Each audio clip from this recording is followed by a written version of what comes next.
अशरफ मोहम्मद अशरफ कम से कम 22-23 साल। जब बच्चे निके नहीं की करिए 52-53 साल उम्र है निके नहीं की करिए हुनर ही को नहीं मजदूर बंदे हैं कि नहीं गुजारा होंदा घर रचना टाउन। 3 बेटियां 2 बेटे ने 3 बेटियां 2 बेटे 5 बच्चे इथों दिहाड़ी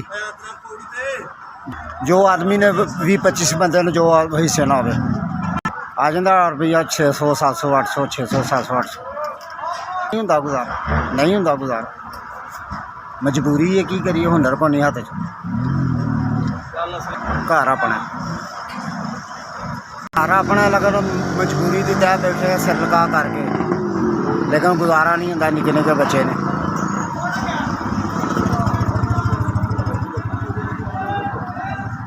नंबर नहीं कोल है नंबर कोल नहीं है जी जी माड़े बंदे नहीं मोबाइल लै सकते रोटी मसा पूरी होंदी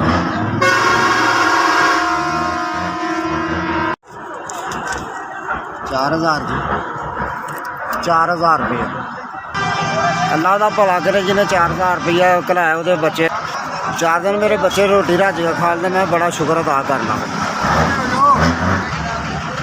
अल्लाह उसकी खैर करे उन्होंने तंदुरुस्ती दे वो बच्चों को खैर कर दे खैर करे उसकी मदद करे जिन्हें मेरे बच्चों की रोजी भेजी है।